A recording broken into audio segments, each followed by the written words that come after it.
esa palabra que cumpla el propósito por el cual tú la envías, que no regrese a ti vacía, Señor.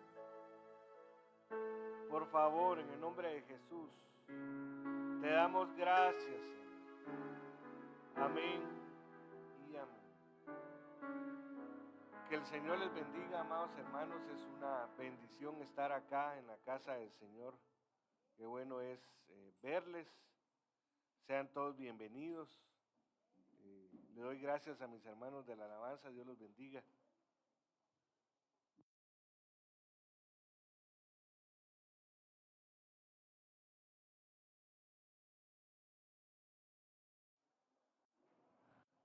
Qué bueno es estar en la casa del Señor, amado hermano. Es una bendición muy grande el poder compartir los unos con los otros. Es,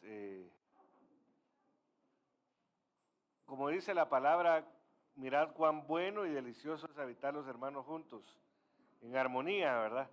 Es como el buen óleo que desciende sobre la cabeza de Aarón a las barbas hasta el borde de las vestiduras, ¿verdad? Entonces, qué bueno es verlo, qué bueno es que usted atendió a la cita de bendición que el Señor pues nos ha hecho para poder buscarlo, ¿verdad? De seguro, mira, amado hermano, de seguro no se va a quedar sin recompensa, porque dice la Biblia que Dios es galardonador de los que le buscan, ¿verdad? Entonces, eso es una bendición. Y mire, y los galardones ya hemos visto que no son a la manera de lo que podamos nosotros pensar en lo terrenal solamente, ¿verdad?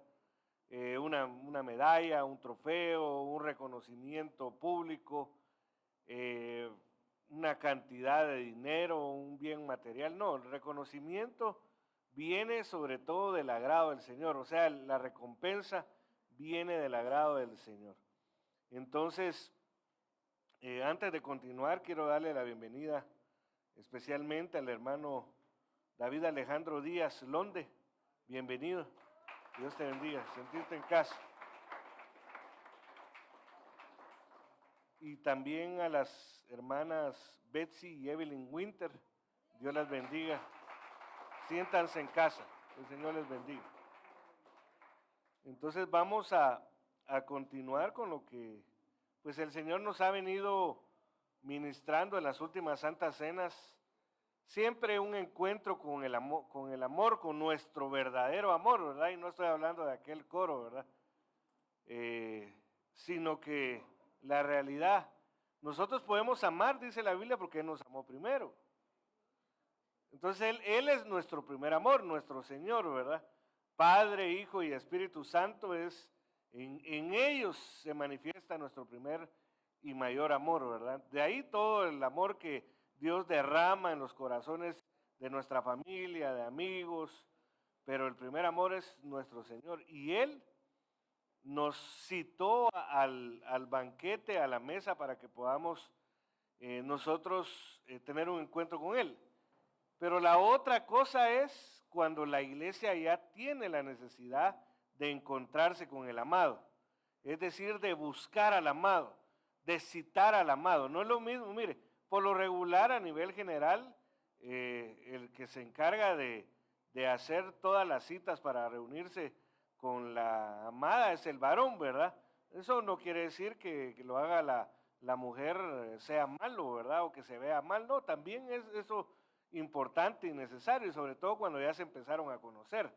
De igual forma, eso hemos estado viendo, cómo la iglesia ya evolucionada, la iglesia enamorada, cita al Señor en tres lugares que los primeros no son lugares agradables, ¿verdad? Que son complicados. Para el Señor Jesús no, ¿verdad? Pero para la novia, para la iglesia amada de los más que vencedores, es un lugar complicado porque es un lugar de morir, ¿verdad? Entonces, pero el último de esos tres lugares es un lugar de amores, son las viñas. Y entonces yo quiero seguirle hablando de ese lugar donde la amada, el cantar de los cantares, citó al amado, ¿verdad? A las viñas. recordando que tiene relación, las viñas tienen relación con la Santa Cena. Ahorita lo vamos a ver en una imagen ahí. 1 Corintios 11:25 dice, de la misma manera, tomó en sus manos la copa de vino después de la cena y dijo, esta copa es el nuevo pacto. Entonces, nosotros ya no estamos en el antiguo pacto, pacto con gloria, pacto con bendiciones, con promesas, pero esas promesas no eran para nosotros, solo eran para el pueblo de Israel. Nosotros estamos ahora en un pacto nuevo que el Señor nos ha dado para poder bendecirnos con mejores promesas, con mejores bendiciones. Y entonces ese pacto se sella con una copa, se sella con una copa de vino y el vino representa la sangre, ¿verdad? Entre Dios y su pueblo, un acuerdo confirmado, dice esta nueva traducción viviente, con mi sangre. Hagan esto en memoria de mí todas las veces que la beban. Entonces, aquí de la copa de vino sacamos la relación de que el nuevo pacto se sella con vino, es decir, con sangre, ¿verdad? Pero no una sangre humana, sino que una sangre divina, celestial, ¿verdad? Una sangre que no se puede comparar, que no hay medida de comparación o de explicación total, ¿verdad? Para poder entender cómo es esa sangre. Es una sangre que, imagínense, ya más de 2000 años después de haber sido derramada, sigue fresca, o sea, no es cualquier sangre. Por ejemplo, si uno, por ejemplo, derrama un poco de sangre, esa sangre se coagula inmediatamente y se arruina prácticamente.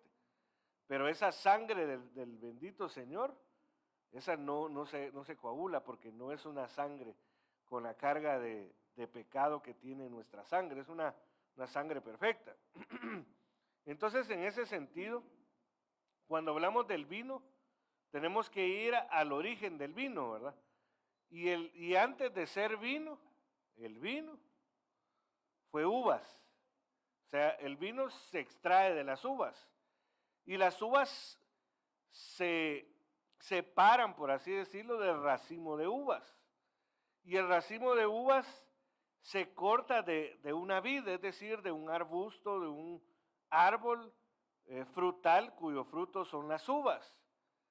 Pero al conjunto de vides, es decir, el lugar donde se plantaron muchas vides, se le conoce como viñas. Entonces ahí es donde está la relación entre el vino del nuevo pacto y las viñas. Entonces, cuando estamos hablando de las viñas en la Biblia y sobre todo, bueno, en el sentido negativo también, ¿verdad?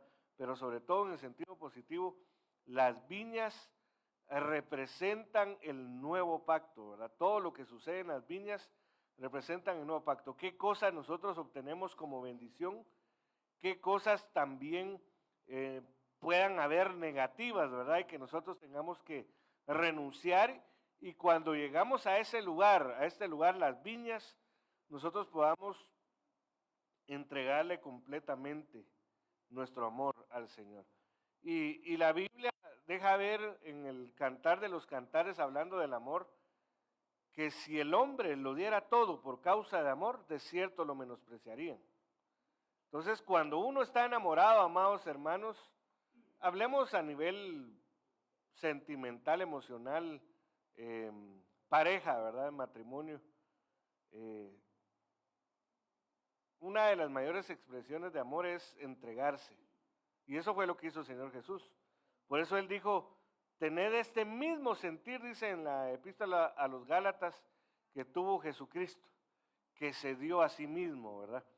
Entonces, nosotros tenemos que llegar a ese lugar en donde nos demos completamente.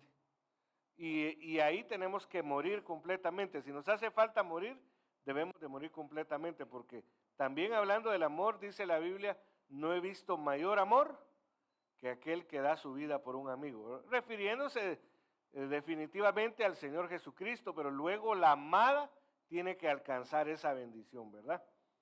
Entonces, por ello le llamamos a las viñas el lugar de los amores. En ese lugar la amada, la iglesia tiene que entregar sus amores. Antes de llegar a ese lugar, vimos en el primer tema de esta serie dos lugares que tiene que pasar la amada del Señor, la iglesia del Señor, antes de llegar a las viñas. Y eso lo describe Cantares 7, 11 al 12. Ven, amado mío, salgamos al campo. Ese es el primer lugar, ahorita se lo voy a volver a mostrar. Digamos, me salí de aquí.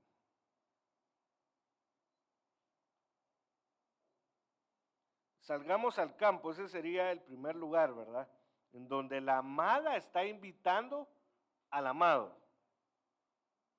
Luego, pasemos la noche en las aldeas. 2. Y por último, levantémonos temprano y vayámonos a las viñas, el lugar de los amores. Veamos si la vida ha brotado y si se han abierto sus flores y si han florecido los granados. Allí te entregaré mi amor. O sea, ¿dónde la amada cita al amado para entregarle su amor? En las viñas. De seguro lo tiene que entregar en el campo, lo tiene que entregar en las aldeas, pero el lugar definitivo de amores son las viñas. Por eso, mire, amado hermano, cuando nosotros decidimos asistir, atender la cita que el Señor nos hace a participar de su mesa, nosotros estamos diciendo, sí queremos ir a donde te vamos a entregar nuestro amor. Porque, mira, amado, porque la mesa del Señor es un lugar de bendición, donde obtenemos muchas bendiciones. Por ejemplo, dice la Biblia en los Salmos que Él adereza mesa delante de nosotros, en presencia, dice, de nuestros angustiadores. ¿Qué quiere decir? Que cuando nos sentamos a la mesa, Dios nos está bendiciendo delante de aquellos enemigos que nos angustian constantemente. Esa es una de las bendiciones. Pero la mesa también es un tribunal, ¿verdad? Un tribunal en donde nosotros comparecemos voluntariamente para reconocer que hemos fallado delante del Señor, que le hemos fallado a Él. Y entonces cuando nosotros reconocemos, estamos muriendo. Porque, mire, amado hermano, no es fácil reconocer que uno falla. En ciertos casos porque uno no entiende que está fallando, en otros casos porque quizá el orgullo es tan grande que uno no está dispuesto a decir, no, yo, por poner un ejemplo, ¿verdad? En donde hay un problema matrimonial, muchas veces es difícil, cuando hay un conflicto entre los dos, es difícil que uno tome la posición de reconocerse culpable, por así decirlo, ¿verdad? Porque al final de cuentas, cuando hay conflictos en el matrimonio, el asunto no es de uno solamente, siempre es de dos, aunque alguno quizá lleve la mayor carga de culpa, pero siempre hay errores de ambos lados. Entonces, nosotros nos presentamos a la mesa, reconocemos que hemos fallado y entonces estamos muriendo. Y no he visto mayor amor que aquel que da su vida por un amigo, que aquel que entrega, se abre para poder decirle al amado, yo quiero entregarte mi amor, pero me impide esto que he hecho, esto que he dejado de hacer, sabiendo hacer lo bueno, no lo he hecho. Cuando he dudado de ti, Señor, cuando he dudado de que tú existes, yo he fallado, Señor. Entonces el Señor se agrada y entonces de ahí vienen las bendiciones y hay una entrega mutua de amor. Entonces, en ese sentido, vimos anteriormente que cuando se habla de salir al campo, el campo principalmente representa el mundo, ¿verdad? Eso ya lo vimos, no me voy a detener mucho, pero solo se lo voy a mencionar. Y aquí no es que la amada está diciendo vayamos al mundo porque quiere ir a participar de las cosas del mundo, sino porque la amada entendió que así como se encontró con el amado, se necesita ir que otra gente, que otros lo conozcan. Y vimos que una de las cosas principales que representa salir al campo es salir al evangelismo. Y esa es la iglesia que se ha enamorado del Señor y que ya no solo está pensando en sí misma, sino que está pensando, por ejemplo, la amada al cantar, cuando le dice al Señor, vayamos al campo, vayamos a las aldeas y a las viñas, es una amada madura, porque en Cantar de los Cantares, capítulo 1, dice, por ejemplo, no me vean que soy morena porque el sol me ha mirado. Tenía complejos, ¿verdad? Complejos con su apariencia. Entonces ya la iglesia en Cantares 7 ya no tiene con su apariencia. Otra de las cosas que dijo la Mar Cantares en Cantares capítulo 1 es por cuidar otras viñas, no cuidé de la mía. Pues en parte tenía razón, pero ella tenía que tener el equilibrio, pensar en su viña, pero también pensar en otras. Por ejemplo, ella no tenía buena relación con sus hermanos, porque ella dijo, los hijos de mi madre, no dijo mis hermanos, quiere decir que no los consideraba sus hermanos.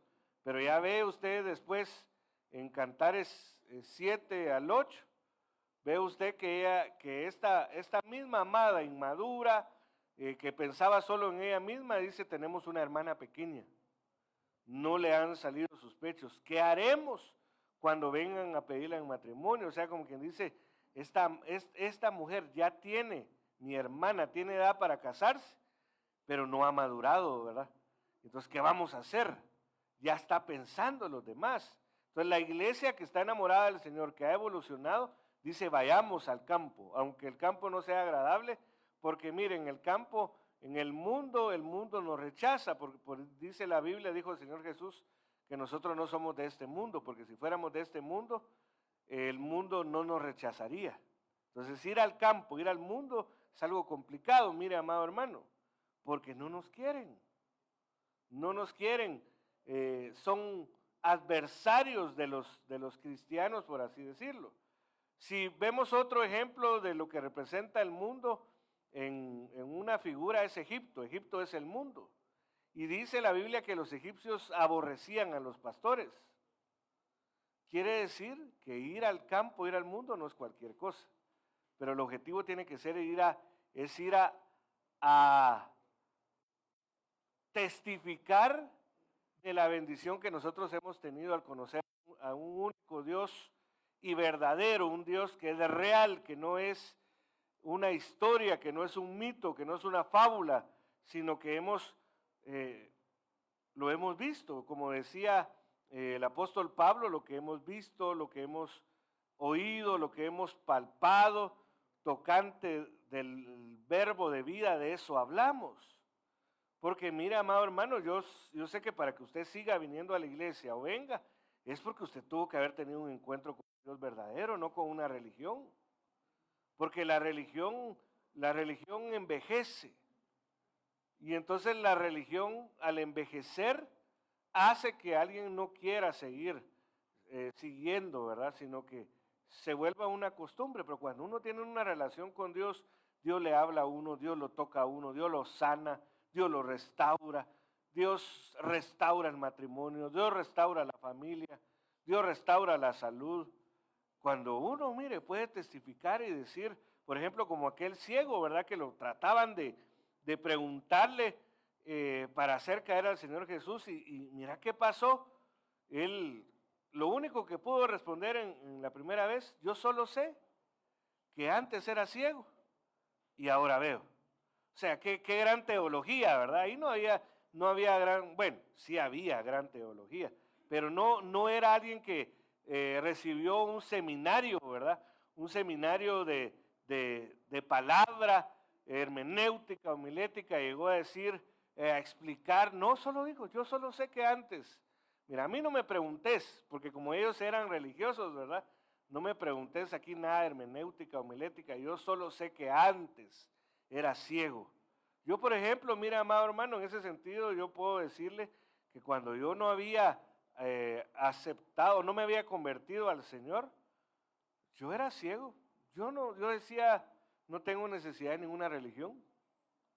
Pero de repente, amado hermano, se me puso el bendito Señor enfrente, porque dice Isaías que Él se puso enfrente delante de un pueblo que no le buscaba. Estuvo todo el día extendiendo su brazo y el pueblo no quería.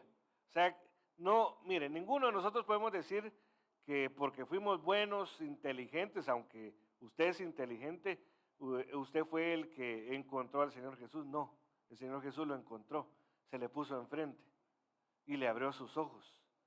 Y entonces usted reconoció que necesitaba de algo más, que no lo podía encontrar en ninguna relación afectiva, sentimental, en ninguna posesión material, en ningún reconocimiento humano. No se puede encontrar, amado hermano. Eso que llena el vacío que tiene el humano sin Dios, no lo puede llenar nada. Y por eso es que la mayoría de gente lo está buscando llenar con cosas materiales, pero como no se puede llenar con cosas materiales, nunca se satisfacen, ¿verdad? Entonces, pero como le decía, no me quiero detener ahí. Acá en esto, si hablamos de que la Biblia dice, el apóstol Pablo dijo a la iglesia, les muestro un mejor camino. ¿Y cuál es ese mejor camino? La fe, la esperanza y el amor. Y sobre todo dice, de ellos, el amor. O sea, el camino que nos lleva de regreso al Padre es Jesucristo. Y ese camino está compuesto de fe, esperanza y amor. Entonces, para salir al campo y poder evangelizar y que se conviertan otros, necesitamos fe, ¿verdad? Fe en quien nosotros hemos creído, para poder hablar de alguien, mire, con convicción, porque mire, si uno no ha creído, ¿cómo le puede hablar a alguien con convicción? Uno le habla con duda, amado hermano. Luego dice, pasemos la noche en las aldeas, y eso representa los tiempos de tribulación, de angustia, de prueba. Vayamos a los lugares inseguros, a los lugares contradictorios, porque por ejemplo, hablando de las aldeas, dijo o relata la Biblia que el Señor Jesús fue a una aldea, pero que en la aldea había incredulidad. Y entonces a causa de la incredulidad, no hubo muchos milagros y no reporta sanidades. O sea, en esa aldea donde había incredulidad, el Señor no operó ninguna sanidad, no porque no pudiera, sino porque la gente no creía. Entonces, mira, amado hermano, pasar la noche en las aldeas es pasar en momentos difíciles. Y es donde se prueba la fe. Y en donde la esperanza tiene que resurgir, ¿verdad? Porque la esperanza es una fe multiplicada, por así decirlo. Porque, ¿qué es la fe? Dice Hebreos capítulo 11. ¿Qué es la fe? ¿Perdón? La certeza de lo que se espera. Espera, esperanza. La convicción de lo que no se ve. Cuando uno tiene esperanza, amados hermanos, dice la Biblia que el que ama la venida del Señor se purifica, se limpia a sí mismo. Cuando alguien tiene esperanza, dice, no, el Señor en cualquier momento va a regresar. Entonces, como decía mi hermano Ronald el viernes, tenemos que esperar hasta el final, ¿verdad? Porque mire, amado hermano, esperar por un tiempo es fácil. Yo no sé a cuántos de ustedes les tocó que esperar a su amada o al amado y tardaban, que por diferentes situaciones. Algunos tal vez si tuvieron alguna relación se cansaron de esperar y mejor se fueron, ¿verdad? Pero en cierto momento, amado hermano,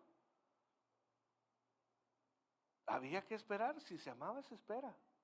Pero ¿por qué no viene? Ya pasó una hora, hora y media.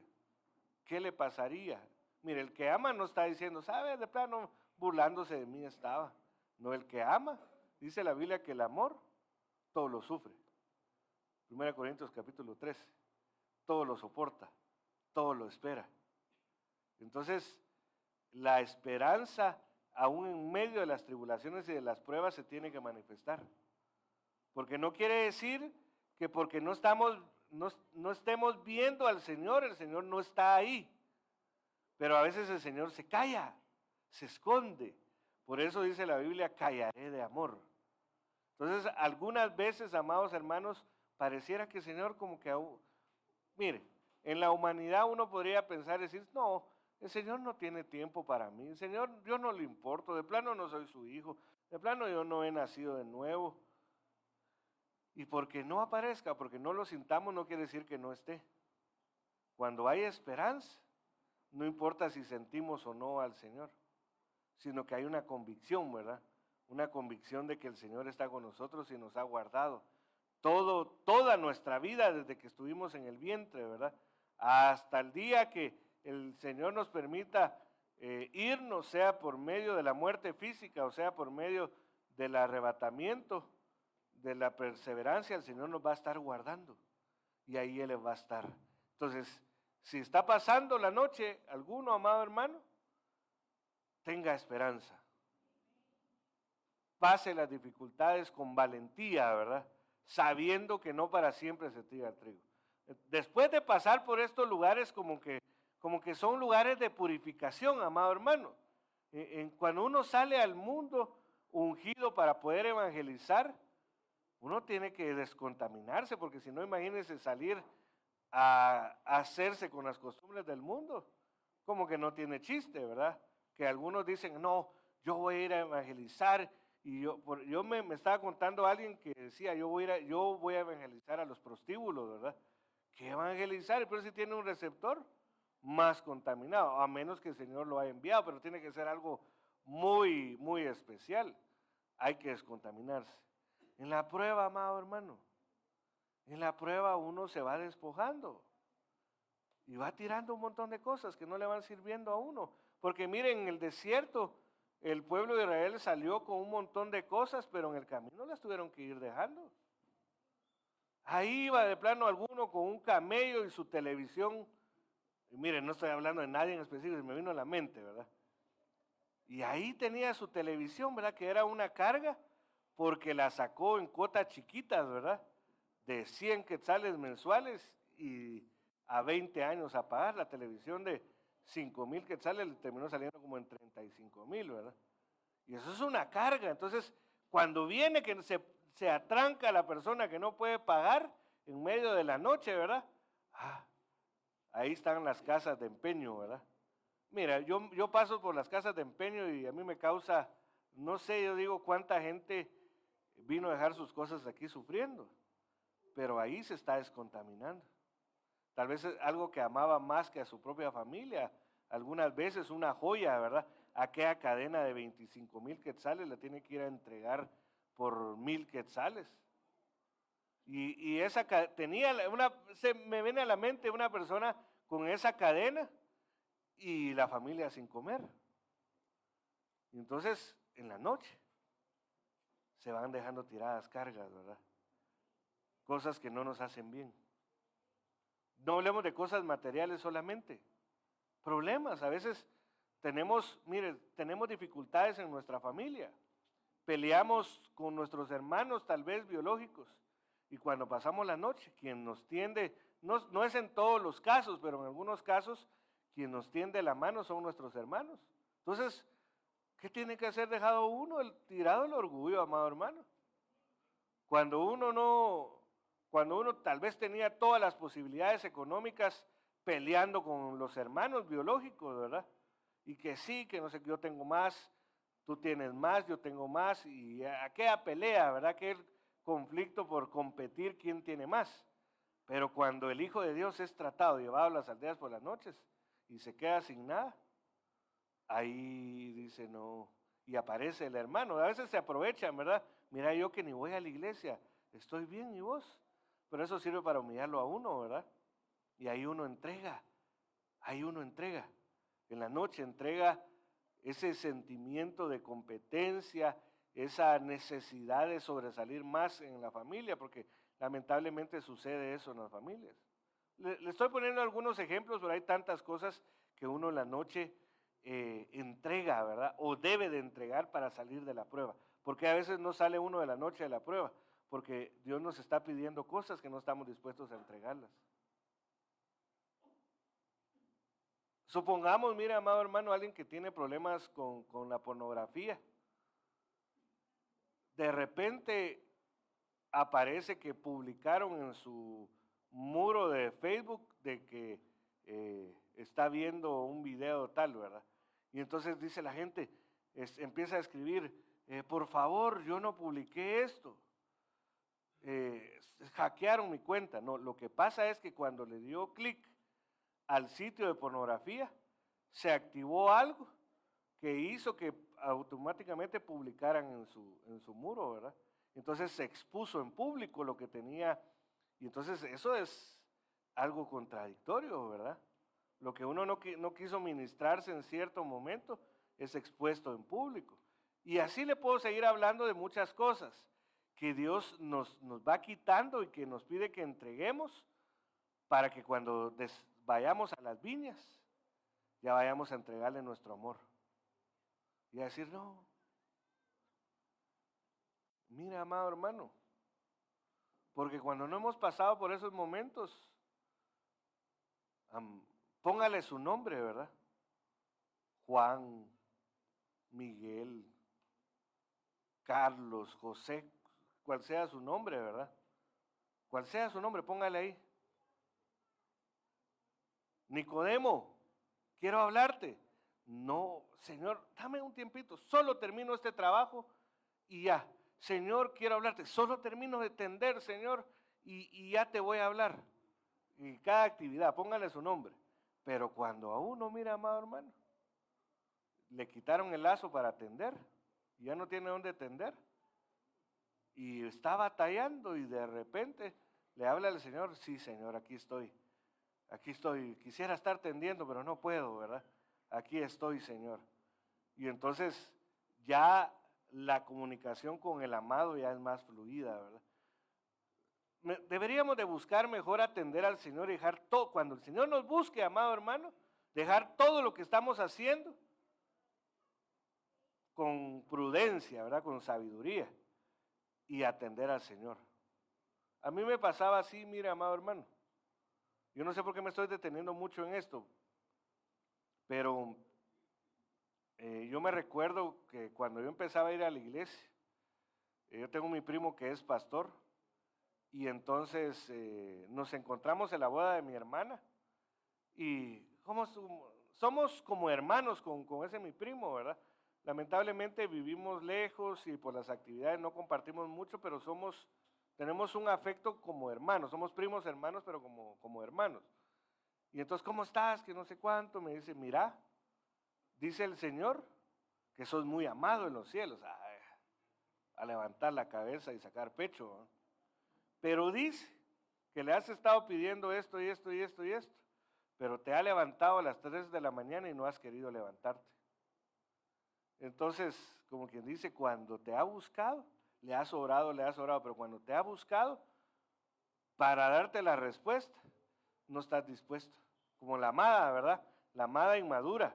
Cuando llegó el Señor a buscarle, le abrió la puertecita de la puerta, la celosía, y entonces lo vio y le dijo, es que yo ya estoy cambiada. Como quien dice, yo ya estoy en camisón, ¿por qué no te voy a abrir ahorita? Cuando cerró y el amado se fue, se dio cuenta que lo había dejado, porque estaba acomodada en sus actividades diarias. Y entonces cuando se dio cuenta ya no lo encontró y salió a buscarlo y empezó a preguntar, ¿han visto a mi amado? ¿Y qué es tu amado? Empezaron a contradecirle las otras mujeres, ¿verdad? Como, ¿qué tu amado qué tiene que ver? ¿A nosotros qué nos interesa?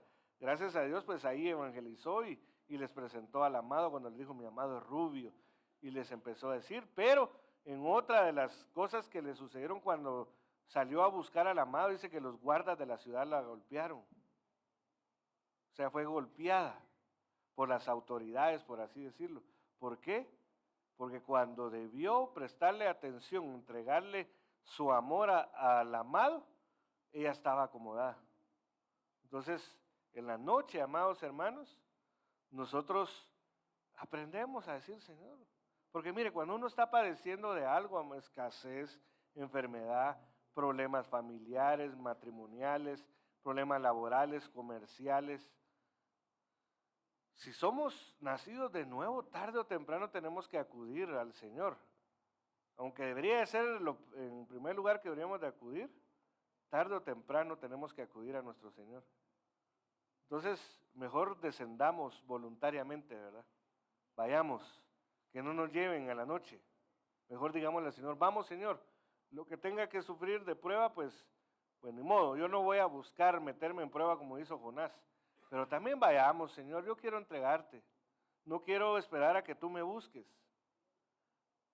porque uno como iglesia, amado hermano, se puede acostumbrar, porque hay un momento en donde Dios está ahí, cuando uno nace de nuevo y las primeras experiencias, Dios está ahí visitándolo y suceden cosas extraordinarias, pero llega un momento en donde uno tiene que madurar y ya no solo esperar esos milagros y cosas que se ven, ¿verdad? Sino que uno decir, no, yo te voy a ir a buscar, Señor. No voy a esperar que tú vengas. Yo te voy a ir a buscar. No sé cuántas de las hermanas acá en cierto momento iban a buscar a su amado. Al principio me imagino que la mayoría de casos era que el amado iba a buscarlas. Pero si se enamoraron, digo yo, que en cierto momento decían, mira, y de repente aparecían por la casa, ¿verdad? Algunas tal vez porque, no de ustedes, ¿verdad? De otro lado. Algunas tal vez porque tenían celos, ¿verdad? De que andaba con otra. Entonces le aparecía de sorpresa. Pero otras estaban tan enamoradas que decían, no, habíamos quedado hasta el viernes, pero hoy es miércoles y ya no aguanto a verte, ¿verdad? Así que yo vine, mira, te traje tu pedazo de pinulito para que compartamos por aquí. En cambio el varón le llevaba las flores, pero... Entonces tiene que ser así, amado hermano. Y nosotros digamos, no, Señor, yo no voy a esperar hasta que tú me vengas a buscar. Si el más necesitado, la más necesitada soy yo, así que te voy a ir a buscar. Vayamos a las viñas. Ahí te voy a entregar mis amores. Entonces, ya el lugar santísimo es salgamos a las viñas. Y ese es el amor. La máxima expresión, ¿verdad?, que podemos entregarle a nuestro Señor. Entonces, bueno, esto lo que está relacionado a lo que les decía anteriormente, pero tengo esto contra ti, que has dejado tu primer amor. Nosotros tenemos que volver al principio, es decir, a nuestro primer amor, pero me voy a saltar esto. Entonces vayamos a las viñas. Las viñas es igual a decir el lugar de amores. Y como ya vimos que tiene relación con la Santa Cena también le podemos decir la Santa Cena en lugar de amores. O sea, usted y yo venimos acá a entregarle al Señor nuestro amor porque Él hace más de 2000 años nos demostró públicamente su amor al dar su vida, públicamente y en secreto porque también descendió al lago de fuego, ¿verdad? Y lo que hemos platicado, que Él fue borrado del libro de la vida para que nosotros fuéramos inscritos, dejó de ser hijo por instantes para que nosotros fuéramos reconocidos o tenido el derecho de llegar a ser llamados hijos de Dios. Entonces, él ya cumplió su parte. Ahora nos toca a nosotros. Mire, yo le he mencionado varias veces y le he dicho, mire, amado hermano, si usted tiene alguna actividad que necesita hacer el día domingo, porque ese es el que nosotros tenemos por Santa Cena, está bien, vaya, si quiere ir a pasear, vaya, si quiere hacer un negocio, hágalo, pero yo le he dicho no lo haga en la Santa Cena, ¿verdad? Porque en la Santa Cena nosotros tenemos la oportunidad de presentarnos voluntariamente para reconocernos culpables, ahí somos bendecidos. Pero en cierto momento, amado hermano, como iglesia que va madurando, yo ya no tendría que decir eso, amado hermano, sino que usted tendría que decir, no, la Santa Cena si yo no me la pierdo. ¿Y por qué no se la pierdo? Lo regañan en la iglesia. No, porque yo voy a encontrarme con mi amado. Eso tendría que llegar a ser, amado hermano. No tendría que haber necesidad de que yo le esté recordando, aunque para mí no es molestia recordarle, ¿verdad? Para usted es, como dijo el apóstol Pablo, es de beneficio, ¿verdad? Entonces, amados hermanos, tenemos que llegar a un punto donde nosotros voluntariamente, con todo nuestro ser, digamos, yo necesito ir a la iglesia, yo necesito buscar al Señor, yo necesito estar en la Santa Cena, yo necesito llegar de la mejor manera preparado para estar en la Santa Cena, porque ahí le voy a entregar mi amor, ahí le voy a demostrar que lo amo, ¿Y cómo le voy a demostrar que lo amo? Yo tenía un negocio que hacer el día de la Santa Cena, pero decidí dejarlo. Yo creí en el Señor, tuve esperanza en el Señor y le dije a mi cliente, mire, yo no lo puedo atender, yo tengo que ir a la iglesia. Así que hagamos el negocio el lunes o en la otra semana, cualquier día, pero yo no puedo ir porque yo necesito encontrarme con mi amado. A ver, si ¿este loco qué? ¿Y este loco qué? ¿O esta loca qué? Es porque está enamorado. Si alguien entregara, dice Cantar de los Cantares, todos sus bienes por amor, dice la María Versiones, de cierto lo menospreciarían. Pero hay otras versiones que dicen lo tomarían por loco, ¿verdad? Por insensato. Entonces vayamos a las viñas, amados hermanos. Y entonces, hablando de las viñas, nosotros ya vimos por lo menos, vamos a ver, cuatro viñas: la viña de Engadi, la viña de Salomón, la viña de la Sulamita, la viña de Noé. Pero nos hace falta la viña de Balaam, que es a la que en el corto tiempo que me queda voy a tratar de trasladar qué significa descender a la viña de Balaam.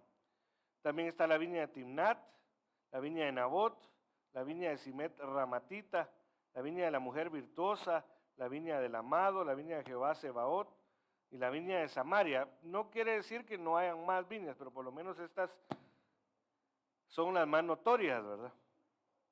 Entonces vayamos a las viñas de Balaam. Balaam, un hombre con el respaldo de Dios, pero que cayó. Se volvió, por así decirlo, de una u otra forma, sino en un impío con actitudes impías. Pero en él, o en la historia de él, se ven algunas cosas que nosotros debemos llegar a entender. Dice Números 22, 24. Pero el ángel de Jehová se puso en una senda de viñas que tenía pared a un lado y pared al otro. Mire, ¿qué significa que tenía paredes a un lado y al otro? Significa que habían límites. Y eso nos habla de los límites doctrinales. O sea, ¿cómo? Mire, eso hablábamos el domingo pasado, ¿verdad? Que todo nos es lícito. Eso lo dice en la Biblia, lo dijo el apóstol Pablo. Todo me es lícito, lo dijo 3 veces. Pero la otra condicionante era: todo me es lícito, pero no todo me conviene. Todo me es lícito, pero no me dejaré esclavizar por nada. Todo me es lícito, pero no todo me edifica. Esos son límites. Donde Dios nos dio libre albedrío, llamado voluntad, para que nosotros no fuéramos robots, sino que pudiéramos tener libertad de optar, ¿verdad? Entonces nosotros podemos hacer cualquier cosa. Pero los límites doctrinales, por ejemplo, mire, hay gente que con la misma palabra de Dios quiere fallar, ¿verdad? Por ejemplo, dice la Biblia que los diáconos no sean dados al mucho vino. Entonces alguien tratando de excusar su falta de límites dice, bueno, ahí dice no al mucho vino. O sea, para mí mucho vino son unas 3 botellas, así que una botella no es mucho vino. Así que una no es problema, ¿verdad? Entonces, pero cuando uno, porque mire, a más de alguien Dios le permite, ¿verdad? Tomarse una copa de vino porque es un digestivo, no tiene problemas con eso, pero a varios, y sobre todo los que han tenido problemas con el alcohol, tienen un límite, tienen paredes. No, si lo invitaron a una reunión, por muy familiar que sea, en donde van a haber tragos, van a haber diferentes opciones a fallar, sabiendo que todavía está el gusanito despierto ahí, ¿verdad? Mejor no ir. Y mire, y quizá en esos lugares algún familiar le dijo, mira, vení a celebrar mi cumpleaños, tengo algo ahí de qué ratos que te quiero dar, mira. Y si la persona sabe que ese familiar da cosas buenas porque tiene posibilidades económicas, dice, ay, yo tengo que ir a esa reunión, porque ahí saber, de plano mi carro me va a entregar, ¿verdad? No, si sabe que hay límites. Por mucho que le vayan a dar algo, amado hermano. A veces también cuando uno está en necesidad, amado hermano, cuando su economía está mal y lo invita, de repente uno dice, mira, le pregunta a un familiar, mira, o un amigo, ¿verdad? O aparentemente amigo. Mira, ¿cómo estás? ¿Cómo te ha ido? Fíjate que mal, no tengo trabajo y tal cosa. ¿Sabes qué? Te voy a ayudar. Se va a celebrar mi cumpleaños este próximo domingo. Venite a tal hora y ahí te voy a dar tu buena ayuda. Vas a ver cómo te va a caer de bien. Pero si sabe que ese familiar siempre que llega le ofrece una bebida, una bebida. Y algunas veces, mire, por compromiso, bueno, para que me dé lo que me va a dar, me voy a echar un trago, solo un traguito, ¿verdad? Eso no lo ataranta a uno, dirá alguien por ahí. Aunque hay personas que dicen que ya después de cierto tiempo, aunque sea un traguito, solo el olor ya los pone alegres, dirían. Pero la cosa es que ahí, si usted quiere descender, bueno, no usted, pues alguien, ¿verdad? Quiere descender a la viña de Balaam, en esa viña hay límites. Entonces diga, no, yo tengo mucha necesidad, pero tengo límites, me tengo que cuidar mi vida. Y entonces ahí está muriendo, le está entregando el amor al Señor. Y entonces el Señor no se va a quedar con nada, porque va a ver la intención. Y cuando menos sientes, Dios va a enviar la provisión. A veces no instantáneamente, a veces va a pasar algún tiempo, pero Dios se ocupa, amado hermano, porque Él, al que ve que empieza a morir por amor, Dios lo empieza a bendecir, amado hermano, porque dices, está enamorado de mí o enamorada de mí, ¿verdad? Entonces yo le voy a bendecir límites. En la viña de Balaam hay límites relacionados. Aprendamos a saber qué nos va a edificar, qué no nos va a esclavizar, qué no nos va a, qué no es conveniente para nosotros, amado hermano. No es conveniente. Algunas cosas no son convenientes. Mire, le voy a hablar algo. No me voy a ministrar con usted, pero sí le voy a contar algo. Quitémosle unos segundos, ya no quiero hacer eso, hombre.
dice Números 24:15.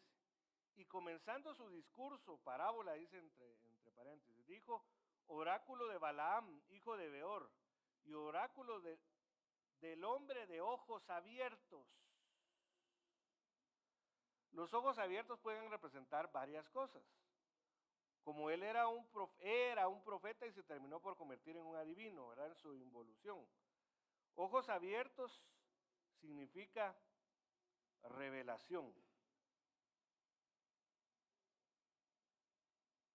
Era un hombre con revelación. También los ojos abiertos o iluminados, que es lo que quiero mostrarle ahorita, significa entendimiento.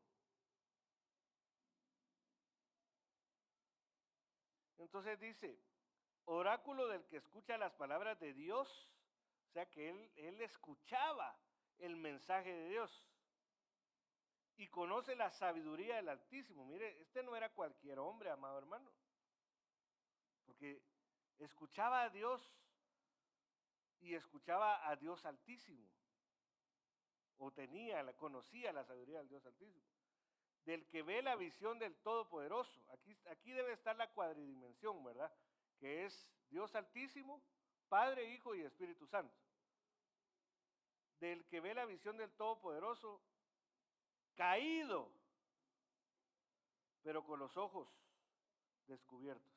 Mire, ¿qué nos deja ver eso? Mira, amado hermano, la Biblia dice que los dones y el llamamiento son irrevocables.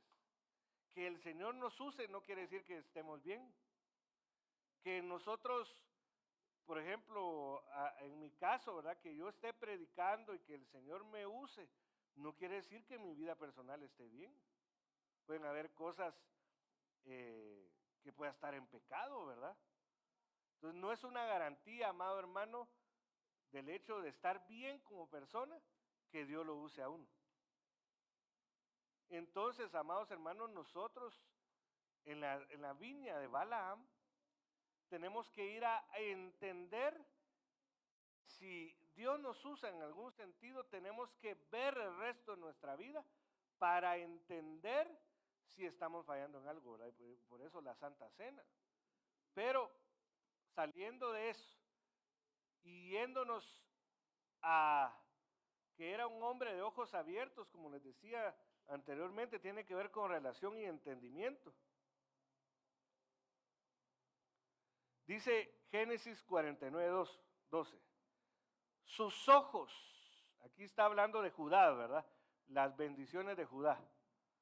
Sus ojos están brillantes por el vino. Y la Biblia dice en el libro de Josué, ¿quién irá primero? Dice, Judá irá primero. Y entonces, ¿quién va a ser arrebatado primero? Judá. ¿Y Judá? ¿Quién es Judá? Pues básicamente a veces se menciona como la alabanza, es cierto, la alabanza, porque eso es lo que significa el nombre Judá.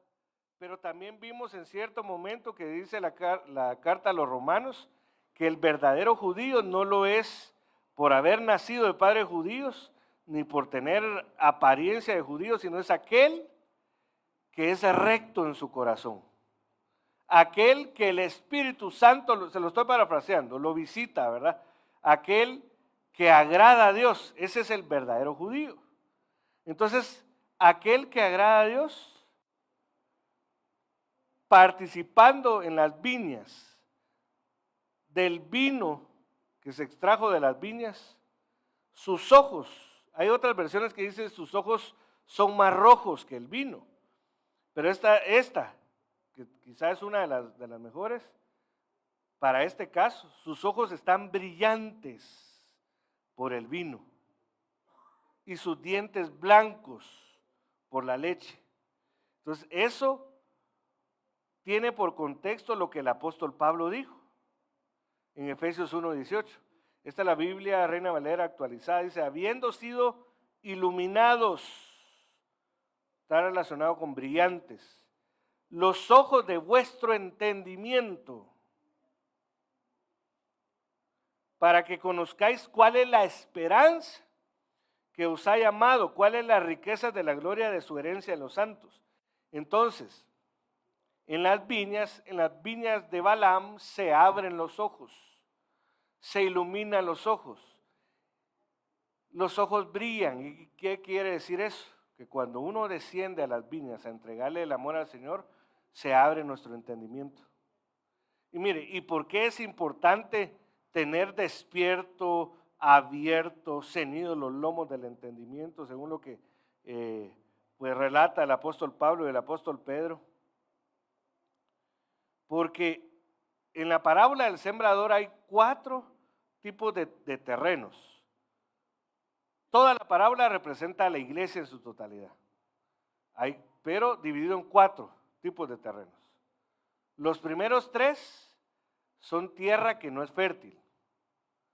Los 4 terrenos cuando se describe qué representa, describe a cristianos que oyen la palabra de Dios, pero solo uno de ellos la entiende, y esa es la que da fruto. Entonces dice Mateo 13:23, el que oye la palabra y la entiende, este sí da fruto. Y entonces, ¿qué es lo que pasa? Que el maligno no arrebata lo sembrado. En cambio, en los otros terrenos viene el diablo y sí arrebata. Se roba lo que ya fue sembrado, porque como no tuvo profundidad, porque no fue plantado en un buen terreno, entonces lo arrebata. No hay tropiezo. Y una de las características de la doctrina de Balaam caído es poner tropiezo. Entonces el que se le iluminan los ojos del entendimiento, cuando entiende, no solo oye la palabra, pero la entiende, ese da fruto. Entonces es librado del maligno, librado del tropiezo y librado del juicio. Dice la Biblia en Mateo 7:19, todo árbol que no da buen fruto, mire que dice no da buen fruto, no solo dice no da fruto. Todo árbol que no da buen fruto es cortado y echado al fuego. Y el fuego representa la tribulación. Entonces, todos los demás cristianos que no entienden, lamentablemente les va a tocar pasar la tribulación. Entonces, eso no quiere el Señor para nosotros. Quiere que entendamos.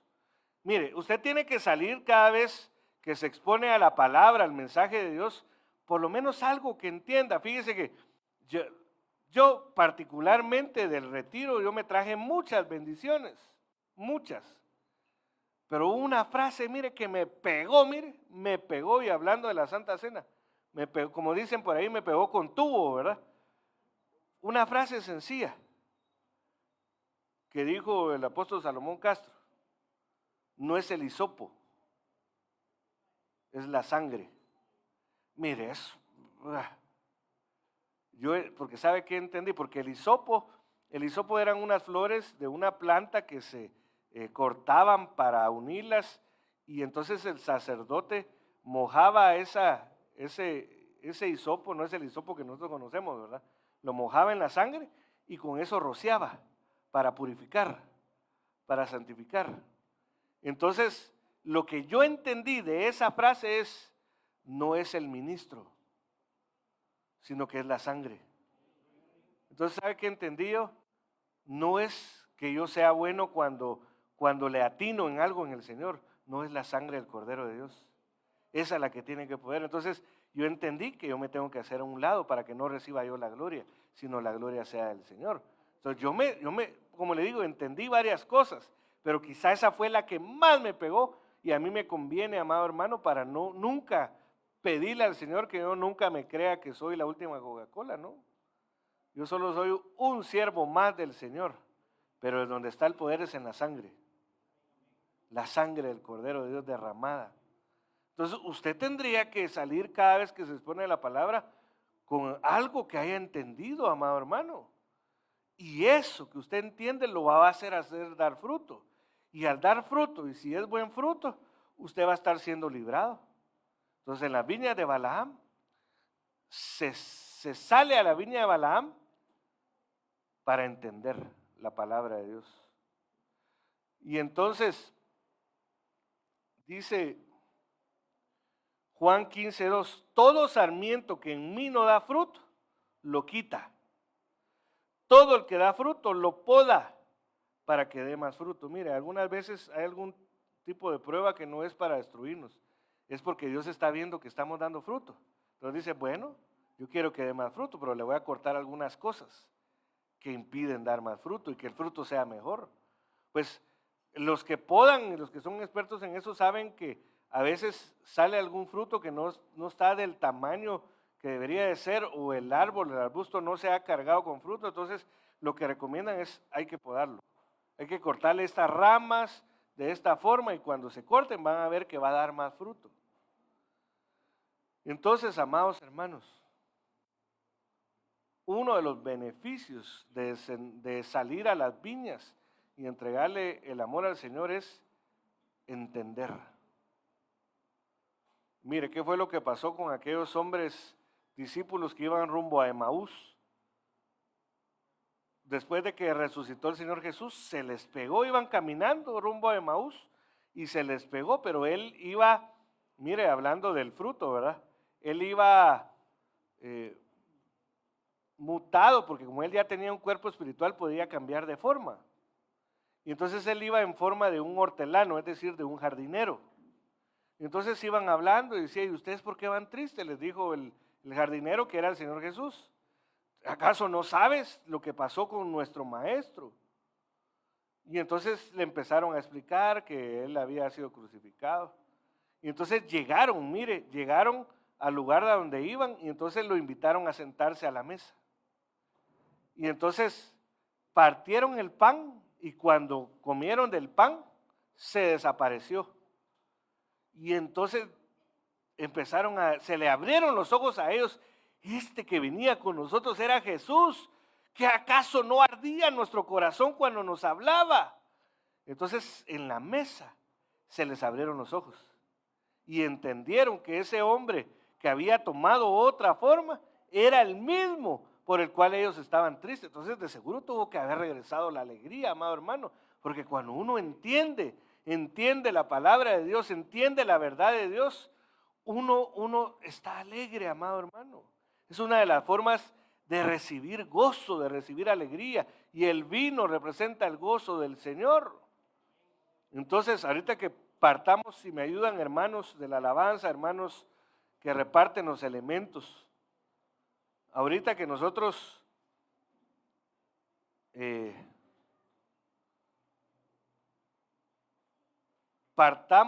compartamos el pan y el vino.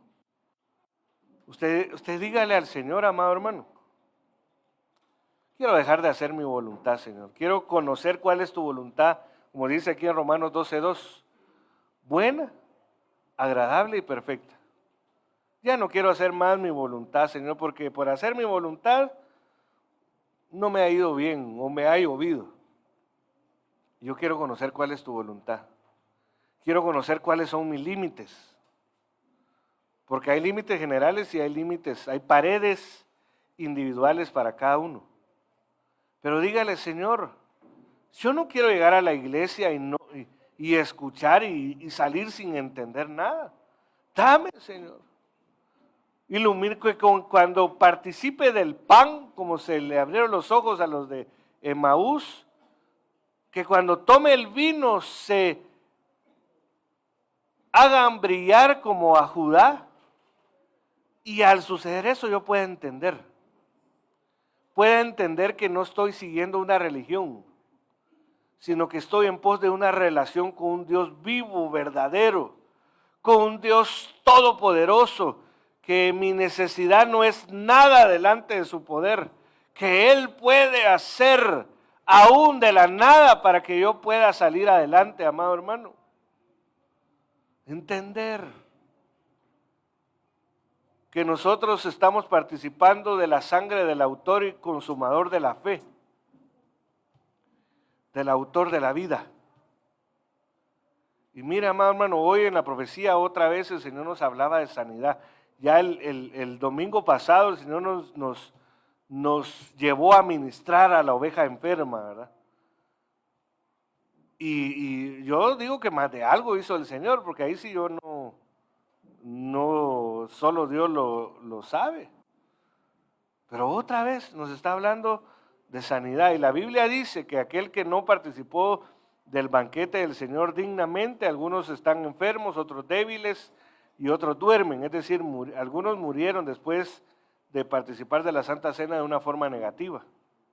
Pero lo contrario sería que si yo participo dignamente, reconociendo mis faltas delante del Señor, va a venir lo contrario.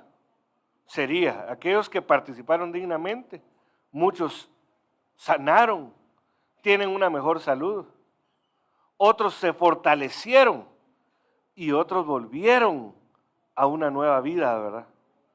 Entonces, amado hermano, lo he estado guiando a cómo orar ahorita en este momento. Si repartimos los elementos, les agradecería. El Señor desea. Dígale, Señor, abre mi entendimiento, Señor. Quiero entender quién eres tú, Señor. Porque si yo entiendo quién eres tú, como dice el corito, si te tengo a lo tengo todo. Si yo entiendo que al tenerte a ti lo tengo todo, no me va a preocupar que mi alacena esté vacía. Sé que tarde o temprano, en su momento el Señor la va a llenar. O va a proveer lo necesario, ¿verdad? Quiero entender quién soy yo también, porque al entender quién es nuestro amado, vamos a entender quiénes somos nosotros, a qué hemos sido llamados. Y vamos a entender también qué cosas malas hay. Y vamos, mire, uno puede conocer que hay cosas malas, ¿verdad? Pero entender es otra cosa, entender por qué algo es malo. Esa es una diferencia.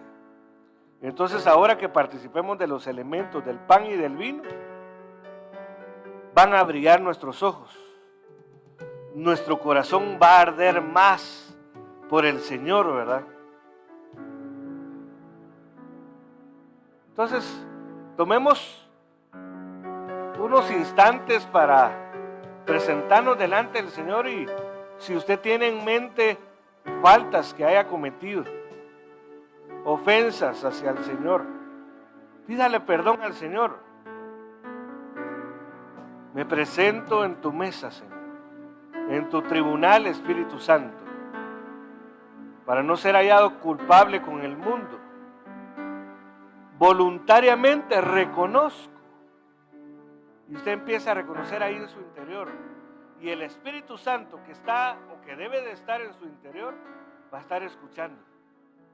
Y entonces va a llamar al abogado. Hijitos, os escribo esto para que no pequéis. Pero si alguno ha pecado, tenemos a Jesucristo,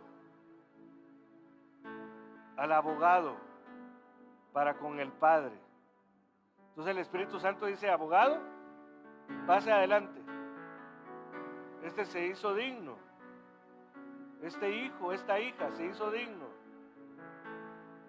del recurso que es tu sangre. Y sea limpiado el pecado, sea perdonado, sea quitadas las consecuencias. Y entonces también dirá el Espíritu Santo: Padre, este pueblo ha creído. Dame permiso para abrirles el entendimiento. Permiso para que por el vino y por el pan sus ojos brillen y tengan relación. Y entiendan que aún los inteligentes y sabios de este mundo pueden entender por su propia capacidad, cosa que ojo no ha visto, que no ha subido a corazón de hombre, esas que tú tienes preparadas para los que te aman, para los que descienden a las viñas. Trae el entendimiento, Señor, a tus hijos, a tu pueblo, a tus siervos. Abre ese entendimiento, Señor, por favor. Que cuando participemos de los elementos, brillen los ojos, Señor. Brillen los ojos. Sean iluminados y toda tiniebla se quite de los ojos. Inclusive, Padre, yo te ruego como una señal en el nombre de Jesús, que aquellos que tienen problemas con sus ojos físicamente, que tienen dificultad para ver de lejos, de cerca, que tienen algún problema derivado de otra enfermedad, que tú vengas a quitar toda presión ocular, Señor. Toda presión ocular, Señor. Todo aquello que está por provocar la pérdida de la vista. Si hay alguien aquí que tiene cataratas o está por tener cataratas, si hay alguien aquí que se han dañado sus ojos, Señor, por el exceso de exposición a las luces dañinas, Señor, yo te ruego, Padre, que de acuerdo a la fe de cada uno, tú también vengas a sanar los ojos físicos, así como sana los ojos espirituales y los habilitas. Yo bendigo los ojos de tu pueblo, Señor, con sanidad, con revelación, con entendimiento. Participemos del pan, que arda nuestro corazón. Gracias, Señor, por tu cuerpo molido, herido, para perdón nuestro, Señor. Dele gracias al Señor.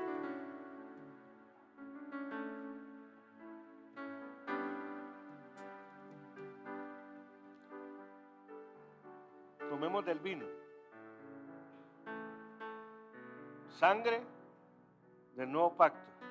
Pacto con mejores promesas. Que se iluminen sus ojos. En el nombre de Jesús. Gracias, Señor. Gracias. Dele gracias al Señor. Gracias. Tome un momento ahí para darle gracias al Señor.